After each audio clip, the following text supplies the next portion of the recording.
Hey all welcome to my channel. ఈరోజు మా ఇంట్లో సోరకాయ గారెలు చేసుకున్నాము. ఇవైతే చాలా బాగుంటాయి. సో రెసిపీ షేర్ చేద్దామని ఈ వీడియో చేశాను.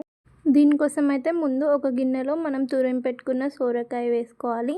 దాంట్లోకి కొంచెం బియ్యం పిండి యాడ్ చేసుకోవాలి. మన సోరకాయ తురుముకు తగినంత బియ్యం పిండి యాడ్ చేసుకుంటే సరిపోతుంది. అందులోకి తెల్ల నువ్వులు, మనం కట్ చేసి పెట్టుకున్న ఆనియన్స్ వేసుకోవాలి. ఆనియన్స్ వేసుకున్న తర్వాత కొంచెం కరివేపాకు, అలాగే కారం, కొంచెం పసుపు అండ్ మన టేస్ట్కి సరిపోయేంత సాల్ట్ వేసుకోవాలి. సాల్ట్ వేసుకున్న తర్వాత కొంచెం జీలకర్ర యాడ్ చేసుకొని ఇప్పుడు ఈ టోటల్ మిక్చర్ మొత్తం మంచిగా వాటర్ యాడ్ చేయకుండానే కలుపుకోవాలి.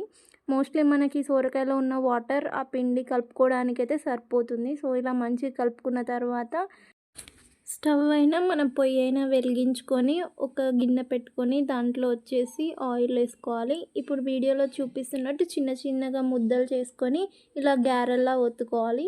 కొంచెం కొంచెం వాటర్ చేతికి అద్దుకుంటూ ఒత్తుకుంటే మనకి కవర్కి కూడా అంటుకోకుండా వస్తాయి.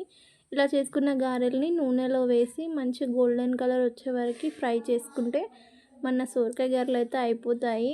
ఇవైతే వేడి వేడిగా తింటేనే చాలా బాగుంటాయి కంపేర్ టు చల్లగా. సో మీరు కూడా ట్రై చేసి ఎలా ఉందో నాకు షేర్ చేయండి మీ ఒపీనియన్. అలాగే మన ఛానల్ని లైక్, షేర్ అండ్ సబ్స్క్రైబ్ చేసుకోండి. నెక్స్ట్ టైం వీడియో కాల్లో కమెంట్ చేయండి. Thank you.